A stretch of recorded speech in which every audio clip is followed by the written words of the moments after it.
Yes, waligani ipate pale ulipo na karibu sana katika Talk Time ya Sanam TV. Mimi naitwa Jusa Ture Mbazimutima. Talk Time ni kipindi ambacho kinakujuza, kinakuelimisha zaidi. Na Talk Time ya leo nitakupamoja na Lydia Uwikunze. Karibu sana Lydia.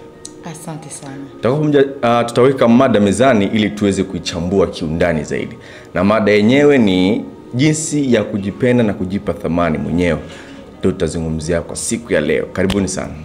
Yes, kwa wasio mfahamu, mgeni wetu wa siku ya leo ni mhamasishaji katika channel yake mwenyewe ya YouTube ambayo inaitwa ni Lydia Uwikunze vile vile kama jina lake, na vile vile ana kipindi maalum kwa ajili ya kushauria watu mbalimbali katika mambo mbalimbali yanayohusu jamii. Kipindi hicho kinaitwa Haziko. Na vile vile ni mwimbaji, yani mwanamuziki wa staili za injili kumwimbia Bwana Yesu. Tutakuwa naye kwa siku ya leo na ndio mgeni rasmi. Karibu sana Lydia. Asante sana, nashukuru. Habari za nyumbani? Nzuri tu, tunashukuru Mungu. Yes, kama kawaida Talk Time tunaweka mada mezani, na mada mlisikia ni jinsi ya kujipenda na kujipa thamani. Dada yangu Lydia, mtu akijipenda kikawaida huwa anapata changamoto mbalimbali, umeona? Sasa tayari umeshajipenda, tunajua hivyo. Umejipenda, umejipokea. Atupe kwanza nini maana ya kujipenda? Yaani tafsiri halisi ya kujipenda. Kwanza kujipenda ni hiyo neno inatoka katika neno upendo. Yaani upendo ni upendo. Kujipa thamani, kujipa care, affection. Ni vile unaweza kumpenda mwenzako, unaweza kuwa na boyfriend ama girlfriend, ukawa unampenda. Sasa geuzia hiyo upendo uangalishe kwako. Sasa wewe ujipende peke yako kwanza. Sio selfishness, hapana. Sio uchoyo, but ni kujipenda, kujipa thamani wewe kama wewe. Ndio. Hivi wale ambao wanafikiri kwamba uchoyo na kujipenda vinaambatana, tupe utofauti kidogo. Kuna uchoyo unaenda katika njia mbaya. Yaani ni kuwachukia wenzako, afu kila kitu unajipatia wewe peke yako. Au unawachukia wenzako, unawanyima wenzako, unajipatia peke yako. But kujipenda ni kujipa ile thamani kwanza kabla umfikie mtu mwingine, wewe kwanza. Sasa utampenda mwenzako na kabla haujajipenda wewe, haiwezekani. Yaani wewe sio uchoyo. Uchoyo ni kumnyima mwenzako kisha unajipatia wewe, na yani yale ya kwako na yale ya kwake yote unajipatia peke yako. But kujipenda ni usichukue yale yako umpatie mwenzako. Jipatie yako ya kukutosha na mwenzako umpe ya kumtosha. Tupe mfano ya mambo ukijipenda lazima ujipe. Watu wengi wanajinyima. Unaweza kuwa na chungwa moja. Mwenzako anakuja na kuambia ana njaa. Na wewe una njaa kweli kweli. Alafu unachukua ile chungwa unampatia mwenzako ili aweze kula. But unasahau kwamba na wewe una njaa. Sasa chukua hiyo chungwa yako, kata mara mbili. Chukua ya kwako, ya kubakisha unampatia mwenzako. Hiyo ni tafsiri ya kujipenda. Ndiyo. But uchoyo ni pale una machungwa mawili, mwenzako anakuja ana njaa, afu unaambia sina chochote. Una njaa? Pole, sina chochote, sioni nitakusaidia nini? Na wakati una machungwa mawili. Huyo sasa ndio uchoyo. Tuingie sasa katika mada. Ni jinsi gani mtu anaweza kujipenda? Kujipenda ni naweza nikaongelea kwa aina nyingi. Kwanza wewe ni nani? Wewe ambao unahitaji kujipenda, wewe ni nani? Kabla hujajitambua, hujajifahamu wewe ni nani, kujipenda ni vigumu. Kwanza, ili uweze kujipenda, inabidi ujiumbie thamani yako. Wewe kwanza thamani yako ni gani? Wewe kwanza haujui thamani yako. Hujui wewe ni nani. Hujui ni nani katika familia, katika jamii, wewe ni nani kiundani, nje unaonyesha nini? Wewe ufahamu. Mtu hawezi kupatia thamani, hawezi kupenda kabla wewe hujajipenda. Nieje mtu anaweza kupatia thamani mtu mwenye hajawahi jipatia thamani? Niaje utaacha kumtusi mtu ambaye kila siku huwa anajitusi? Niaje utampatia thamani mtu ambaye kila siku huwa anajikashifu, anajidhalilisha? Kwanza inabidi wewe peke yako ujipe thamani, ujiongelee vizuri. Haijalishi ni mambo gani ambayo haendi vizuri kwako. Haijalishi ni mrefu, mfupi, mwembamba, mnene, mweusi, mwekunda, nini, haijalishi. Haijalishi wanakuambia wewe sio handsome boy au wewe sio beautiful girl, haijalishi. Kwanza kuna mshahara wa mabinti ambao ni beautiful? Hakuna. Gisi ulivyo hivyo, jipe thamani yako na ujipende ulivyo.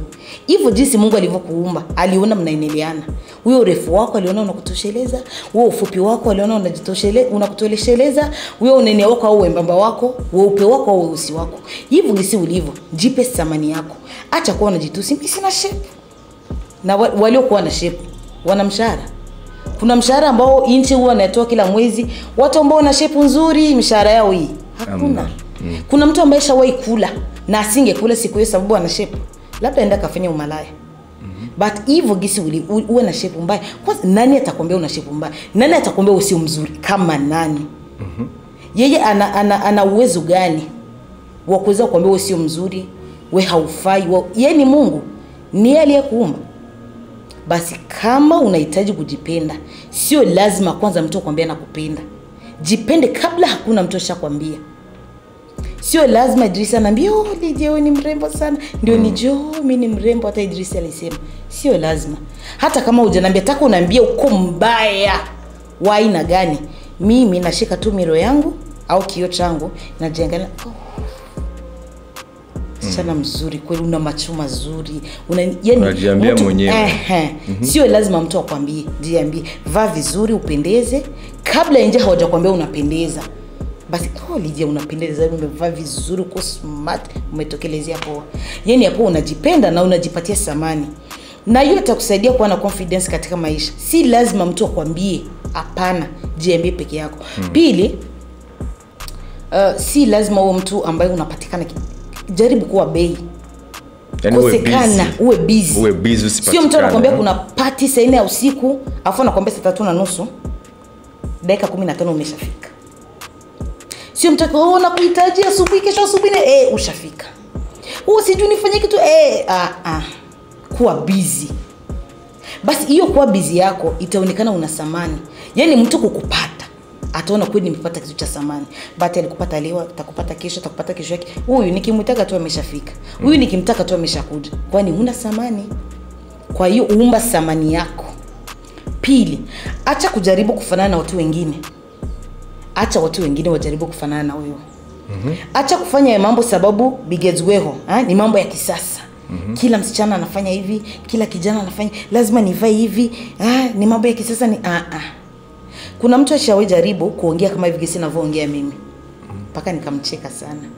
Nikamwambia acha kujaribu kufanana na mimi. Acha mimi nijaribu kufanana na wewe. Lakini hivi gesi unajaribu kufanana na mimi inanipa thamani.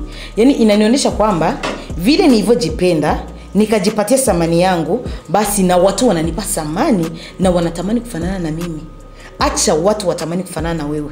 Acha usio mtu wa kujaribu kufanana na watu wengine ili usitoke katika kundi. Labda marafiki zako ni watu wanapenda kuvaa nguo nyeupe, acha na mimi nivae nyeupe ili niweze kuwa pamoja na wale marafiki zangu. Wenzako ni watu wa kujaribu kusijua kufanya hivi na ujaribu kuwa kama wao. Hapana. Ishi maisha yako, be yourself. Kuwa wewe hivyo gisi ulivyo. Acha kubadilisha mambo. Mimi naongeaga nafanya hivi mikono hivi. Sitaki kujaribu kuongea kama mtu mwingine. Sitaki kujaribu kuangalia kama mtu mwingine. Sitaki kujaribu kufanya mambo ambayo watu wengine walifanya. Hapo ni kujiima thamani, afu na wapatie thamani hao watu wengine. Acha nifanye mambo yangu hivi jinsi yalivyo. Haijalishi utasema ni mabaya utajiju, haijalishi utasema ni mazuri sawa tu, lakini itafika wakati. Sababu naishi mimi maisha yangu mimi hivi nilivyo. Kuna mtu mwisho wa siku atatamani kuwa kama mimi. Usijaribu kukimbia nyuma ya watu. Acha kukimbizana na mapenzi. Usitaki watu wakupende sana hadi ufanye mambo ambayo hata wewe mwenyewe haukubaliani nayo ili tu watu waweze kupenda. Ile kujipendekeza. Achana. Ishi maisha yako, ipo siku watu watajaribu wawe marafiki zako. Usitaki kuwa marafiki zao sana, wakimbie nyuma ujipendekeze hadi utumie pesa yako kwa hali na mali kwa kila kitu ili uweze kuwafanana au uweze kuwa rafiki yao au wewe mtu aweze kuwa mpenzi wako. Ishi maisha yako hivi jinsi ulivyo.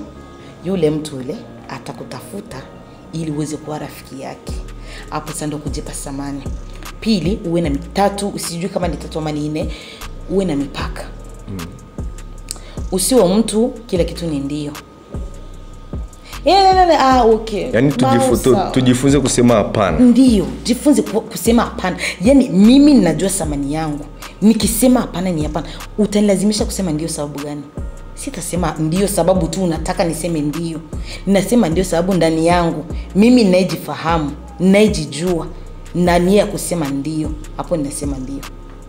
Kweli. Hivi kila mtu anahitajika kujipenda au kuna stage ambayo ukifika ndio na usipojipenda tangu ugali mtoto mdogo hakuna atakaye kupenda. Namaanisha hivi, mfano unatafuta ajira, kazi, maskini wa kutupilia.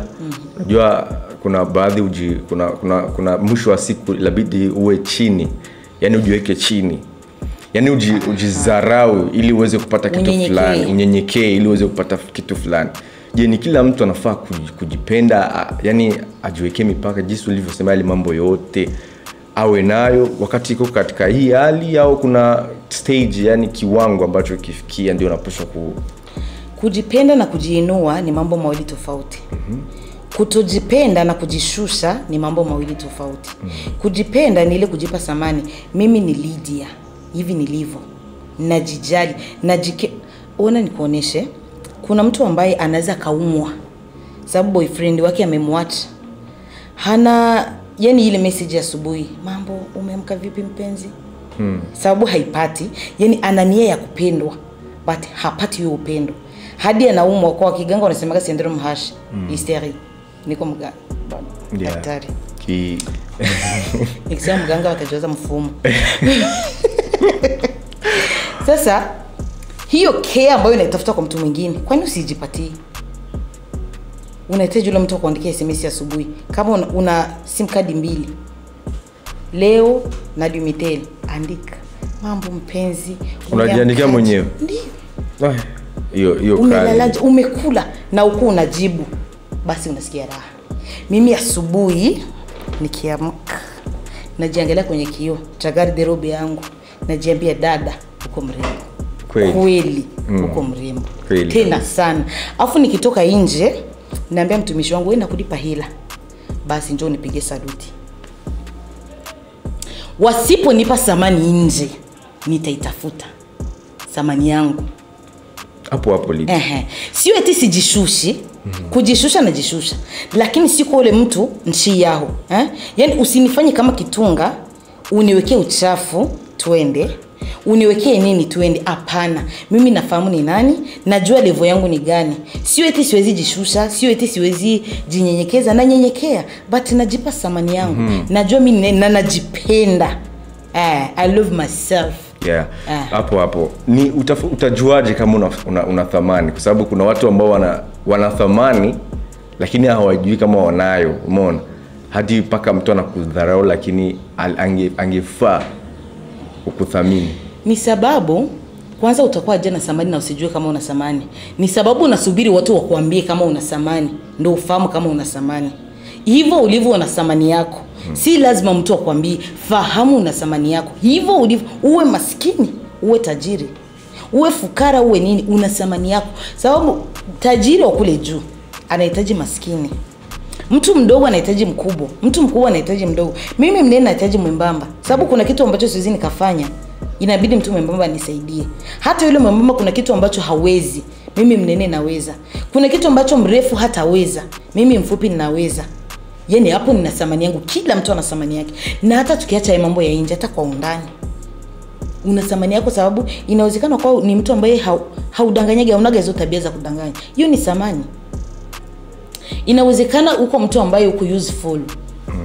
Hiyo ni thamani. Yani kila mtu ana thamani yake. Thamani sio pesa. Sio eti wakikuweka kwenye soko wanakuuza basi mtata kununua ngapi. Hapana.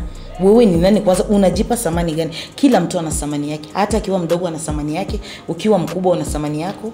Haijalishi wewe ni nani, haijalishi umesoma au hujasoma, wewe ni kijana au ni nini, haijalishi kitu chochote, una kazi ama una kazi, wewe una thamani yako. Na ukijipa thamani yako, hata ukienda kuomba kazi, unaenda bila kujipatia thamani yako, hakuna mtu anaweza kupatia kazi. Inabidi kwanza umevaa vizuri, umependeza, CV yako umetengeneza vizuri, na usipojua thamani yako, hata utapiga pasi, hautaoga, hautafua, utaenda tu hivyo kuomba kazi. Basi pamoja na kujinyenyekeza, jipe thamani yako. Wewe sio mtu yeyote. Tu n'es pas n'importe qui. Jipe thamani yako. Vile jinsi unavyojifahamu, jipe thamani yako sababu una thamani. Haijalishi utakwambia una miguu mibaya kama ni msichana una nini, wewe una thamani yako. Hata hiyo miguu mibaya yako iliyokuwa nayo, hiyo shape mbaya iliyokuwa nayo, una thamani yako. Kuna kijana ambaye anapenda watu ambao wana shape nzuri. Sasa Lydia, madhara tunaweza kupata au yanapatikana kwa ule mtu ambaye hajui thamani yake au hajipendi mwenyewe? Basi huyo mtu anakanyagwa. Huyo mtu anakanyagwa na huyo mtu hata waifika popote. Sababu kama haujipi thamani na haujipendi, utajitendea mabaya. Kile ambacho hupendi mtu akufanyie, usikijifanyie. Hapana, usimfanyie mwenzako. Kile ambacho hutaki mtu akutendee, usikitendee wewe peke yako. Haupendi mtu akutusi, basi wewe unajitusi. Mimi ya macho yangu haya ni mabaya kweli. Hayo ndio yanasababisha nisiolewe. Kwa nini? Hayo macho yako ni mazuri. Hivyo jinsi alivyo yana thamani yake, kuna mtu atayapenda hivyo hivyo. Wakati wewe hupendi mtu akukushusha, acha kujishusha. Kwani wakikutusi unaumia? Basi wewe peke yako unajitusi. Na vile jinsi unajitusi, wenzako wanasikia, kesho watakutusi. Vile jinsi unavyojishusha na wenzako wanasikia, kesho watakushusha na watakukanyagia. But vile jinsi unavyojipa thamani, na kila mtu atakupa thamani. Mimi nishagawa na watu namkuta ni maskini, but ni mtu anajua kuvaa vizuri, amefunga yake, ameoga, amepaka mafuta yake, ameweka makeup kawaida, ila ni mtu ambaye sio kila kijana amegeuka. Hapana.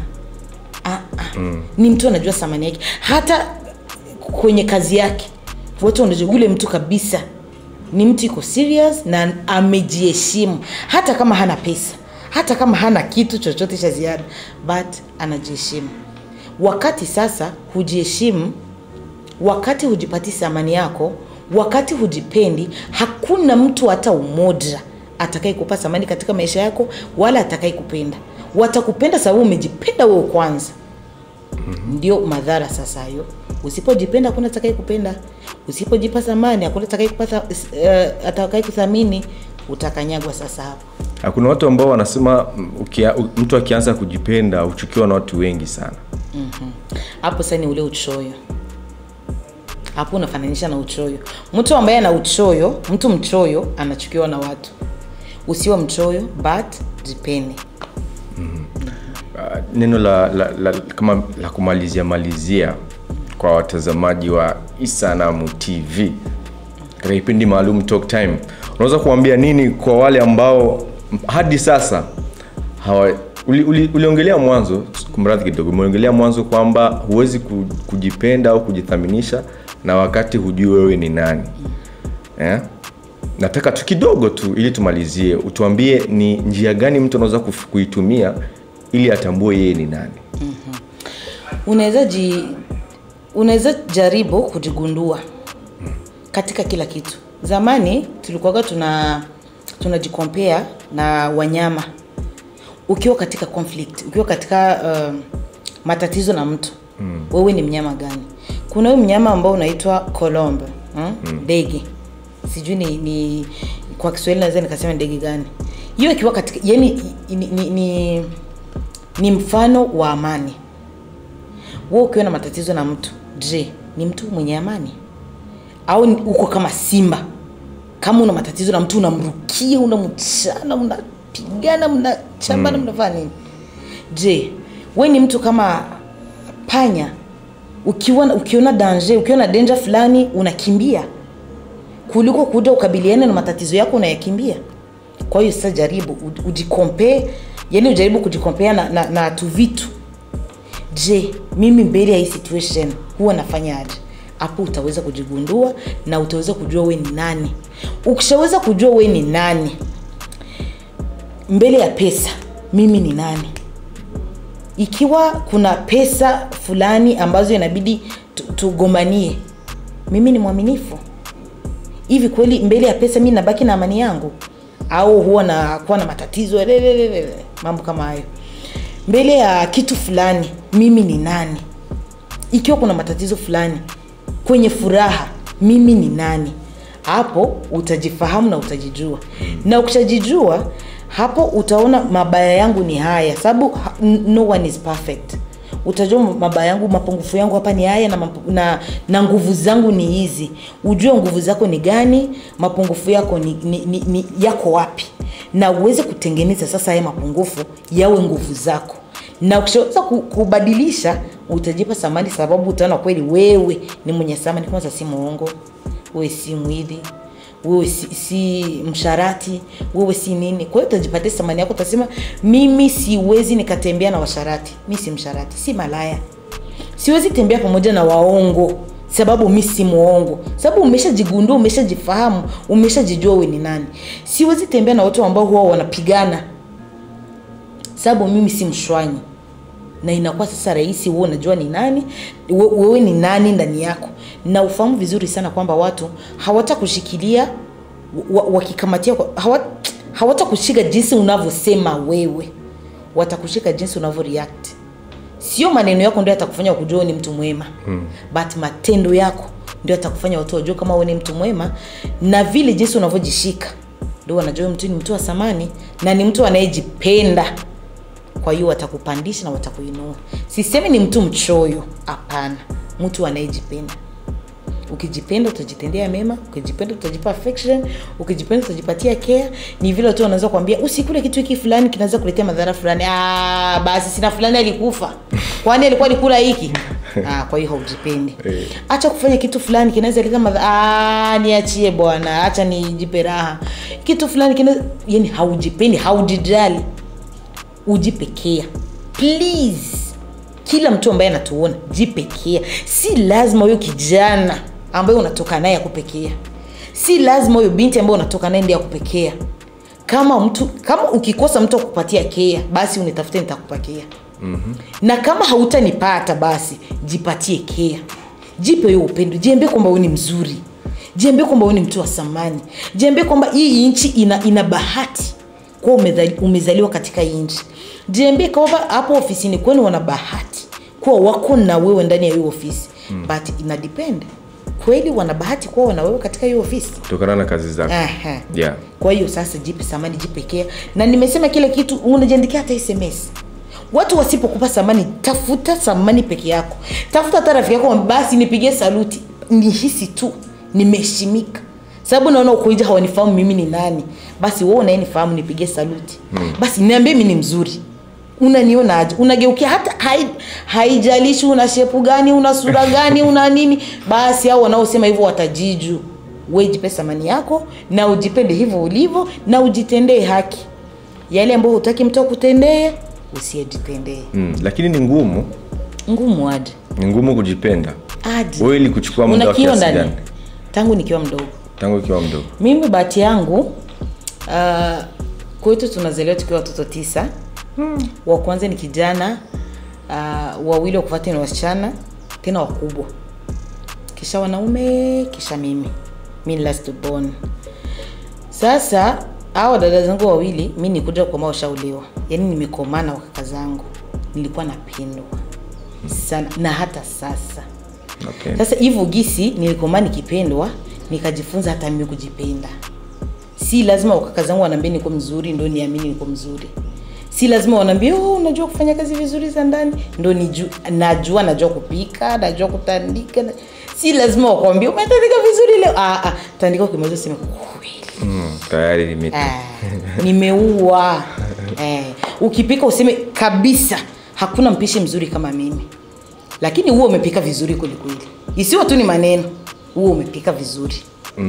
Wewe umepiga deki vizuri, umeosha vyombo vizuri, wewe umeosha vyoo vizuri, kila kitu na useme, utamke. Chukua kioo. Kwani mwili wako mzima kuna kitu hata kimoja kizuri ambacho unaona? Basi sema hicho che unaona. Inajua ni vigumu, labda utashindwa kusema miguu yako ni mizuri na unajua ni mibaya. Anzia kwa hicho ambacho unakijua ni kizuri, basi nywele. Ikiwa kama una nywele nzuri, basi sema, tamka. Waambie watu, Si lazima wakwambie una nywele nzuri, hapana. Sema nina nywele nzuri kweli kweli. Unajiambia mwenyewe. Okay. Afu pole pole utazoea na utaanza kujiambia kwa kila kitu mpaka utajiona mwenye thamani, na mpaka hautaanza kujishika kama uchafu, na utaanza kujishika kama mtu yeyote. Utajiona wewe ni wa thamani. Sawa sawa. Watu swali la mwisho kufunga mada. Watu wanasema kwamba mtu ambaye anajipenda huwa anajivuna, anajiona. Yaani yeye hujiona kama sijui ushawahi kukutana naye. Shida gani ya kujiona? Shida gani ya kujiona? Hamna shida yote. Kweli. Kwanza wanasemaga fieri. Fieri ni nini Kiswahili? Majivuno. Yaani kuwa na fieri. Yaani ule mtu anajiona na sio kujiona. Ni ile kujipa thamani. Watu wanaona una fieri. Unajivuna, unaringa. Kwani shida gani ya kuringa? Nieleweshe. Ukiwa na maringo shida nini? Yaani kiupande wako unatembea kwa maringo, unaishi kwa maringo, kila kitu unafanya kwa maringo. Tatizo gani? Umemtusi mtu? Hapana. Umempiga mtu? Kwani nini mbaya? Patamu hapo. Sasa hata ukiwa msichana usitembee gisi kama roboti hivi. Hapana. Yaani maringo anahitaji. Maringo, ringa dada, ringa. Kama unaniona ringa ukiwa bado mzima. Wanaume tia fieri kama hata kaka. Tia fieri. Haijalishi kwa hindi sama moko hivyo ulivyo ringa. Hivyo unaonaga wakaka wabaya, au ambao watu wote wanasemaga ni wabaya, but amejiheshimu anaringa hadi unasikia na hana kitu ambacho watu wanaweza kusema kweli huyu ni bogari, ni hana but kila mtu anatamani kuwa naye. Yaani kujipa ile thamani. Ringa kabisa, kama unaweza ringa na uringe na kila mtu aseme kweli ana maringo yu dada, ana maringo yu kaka. Ringa. Okay, asante sana Lydia. Malizia basi, funga. Acha niwaambie wote wanaotusikia, ikiwa kwamba haujaelewa au haujatambua thamani ya kujipa thamani na kujipenda, basi umepotea. Sababu kwa maendeleo ya kisasa, ukiwa unajifanya mtu ambaye huwezi chochote, mtu ambaye uko chini, mtu ambaye haujipi thamani, hakuna mtu atakayekupatia thamani na utaishi maisha yako chini. Basi jaribu uinuke kidogo, uelevuke, uringe, ila na ujaribu sasa kufahamu wewe ni nani. Na yale ambayo hayaendi vizuri ndani yako yakosoe ili aweze kuenda vizuri, na uringe ukiwa na sababu ya kuringa. Asante sana. Wapenzi watazamaji wa Sanam TV, niwaambie tu ya kwamba ninaye hapa ni star mkubwa. Zamani tulikuwa tukipenda kusikia mbona cheka? Anafurahi. Ameshaelewa jinsi gani ya kupatia mtu thamani. Okay. Hata usiponipa thamani nitajipatia thamani mimi. Star mkubwa. Okay, star mkubwa sana. Ni kweli. Kuna muziki wako ambao watu wengi walikuwa wanaofuatilia lakini hawafahamu kama ni wewe. Kidogo tu. Kionjo tu. Ubarikiwe paka ushangae. Wapenzi watazamaji, huyu ndio mmiliki wa muziki huu, ni huyu hapa. Kama mlikuwa mumfahamu, na kwa sasa umekuwa star kwa sababu hiyo muziki. Thamani umejua toka kitambo. Hata kabla nilikuwa star. Naelewa. Kabla nitoe muziki nilikuwa star. Watazamaji wataelewa kama nilikuwa na star leo. Ubarikiwe muziki wa kitambo sana. Asante sana Lydia. Mimi nashukuru pia. Yes, hii ilikuwa ni Talk Time ya Sanam TV. Acha niseme kwaherini sana, na asante sana Lydia kwa kuungana nami. Unaweza kutufuata kupitia Facebook Sanam Media, Twitter Sanam Media, Instagram Sanam Media, bila kusahau channel yetu ya YouTube Sanam TV. Chao chao, mimi naitwa Idrisa Turemba Zimutima.